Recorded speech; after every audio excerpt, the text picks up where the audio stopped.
This is the story of Bear. One day he was taking a stroll through the forest when suddenly the trees began to shimmer with an otherworldly glow. Startled by what he was seeing, Bear had never seen anything like this before. As he cautiously approached the edge of the woods, he gasped. The whole night sky was filled with dancing lights that seemed to be coming right out of the ground. Mesmerized by this magical display, Bear couldn't help but feel a sense of wonder and excitement. He had never seen anything like this before. Determined to get a closer look at this mysterious phenomenon, Bear ventured further into the clearing, his eyes fixed on the dancing lights above. Suddenly, the ground beneath his paws began to shake, and the lights started to swirl faster, brighter than before. Before Bear knew what was happening, he found himself soaring through the air, and suddenly everything was white. When Bear awoke, he found himself lying on a bed of sparkling snow. As he slowly got to his feet, he realized that he was in a completely different place than where he had fallen asleep. All around him stretched a vast icy landscape, dotted with snow-covered hills and frozen lakes. Bear shivered, and as he looked up, he saw that the strange, shimmering lights from earlier were now gone. Just then, a small Arctic fox trotted up to Bear, her fur as white as the snow around them. "Well, hello there," she said with a friendly smile. "I didn't expect company today.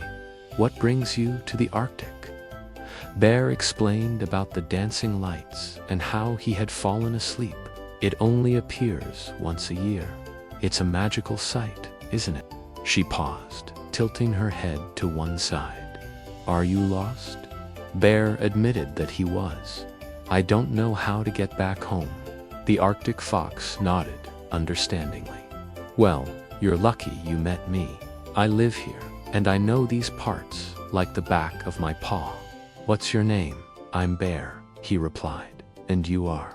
"The name's Flicker," she said with a wink. And so Bear's adventure in the Arctic began.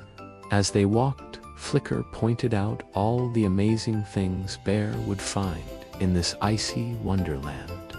They passed by frozen lakes, snow-covered mountains, and even a herd of reindeer. One of the reindeer, a wise old male with large antlers, stopped to greet them. "Greetings, friends," he said. "Welcome to our land. But I must admit, it's a little chilly here for my liking. How do you animals survive in such cold temperatures?" The reindeer smiled. "We have thick coats of fur to keep us warm, and we huddle together for warmth when it gets too cold. It's important to stay active and not stay still for too long, or you might get stuck in the snow."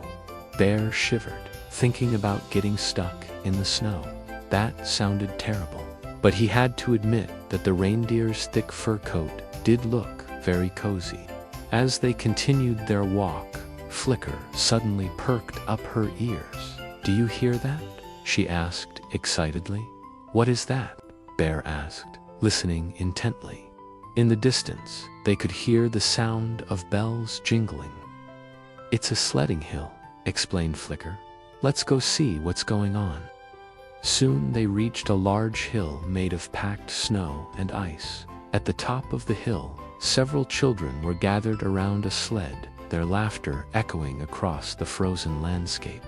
With a mixture of excitement and trepidation, Bear decided to give sledding a try.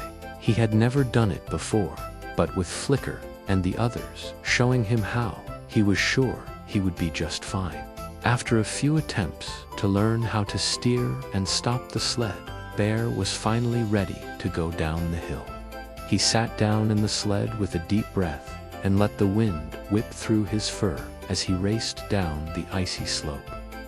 Bear laughed with joy, feeling the thrill of the ride like never before. After a while, when everyone had had enough of sledding, Bear suggested they should probably start thinking about dinner. "It's getting pretty late," he said. Do you have any suggestions where we could find some food around here? I know just the spot, said Flicker, leading the way. My favorite spot, she added with a wink. They soon arrived at a beautiful frozen lake where the surface had been cleared of snow, revealing a glistening sheet of ice. In the middle of the lake was a small hut made of ice, smoke curling invitingly from its chimney. As they approached the hut, the smell of delicious stew filled their noses and their mouths began to water.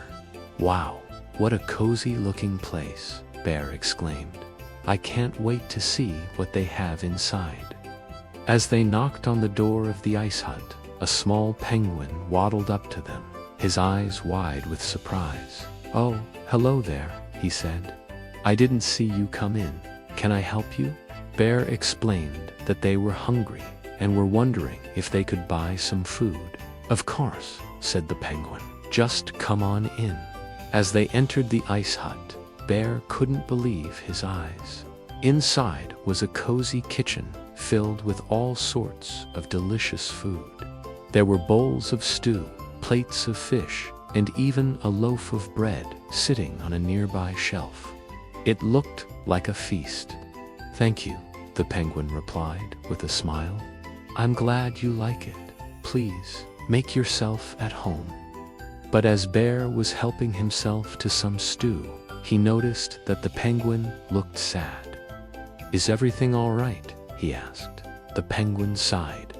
I'm afraid I must tell you some bad news. My friend who usually helps me run the ice hut has gone missing. Oh no, said Bear. We have to help him. So Bear, along with Flicker and the other animals, set off to find the missing penguin friend. After searching for a while, they finally spotted a small figure waddling in the distance. There he is, cried the penguin. Oh, thank goodness you found me, he said to his friend. I was getting so worried. What happened? Asked Bear. How did you get stuck like that? The penguin explained that he had been collecting fish for the stew when he slipped on some ice and fell into a snowdrift. I tried to get out, but the snow was too deep and I couldn't move, he said, his voice trembling. Luckily, you came to save me, he added, looking at Bear and the others with gratitude. It was a team effort, replied Bear with a smile. We were all worried when you didn't show up, so we came to look for you. As they all walked back to the ice hut together, the penguin's spirits were lifted. Back at the ice hut, Bear and his new friends enjoyed a delicious meal of fish and bread. As they ate, they talked about their adventures in the Arctic and the importance of friendship and teamwork. Bear learned that even though the Arctic was a harsh environment, it was also full of beauty and wonder. When the time came for Bear to leave, he felt sad to say goodbye to his new friends. But he knew he would never forget his adventure in the Arctic and the valuable lessons he had learned along the way. With a heavy heart, Bear stepped back into the swirling lights of the Aurora, knowing that he would never forget his amazing adventure in the Arctic.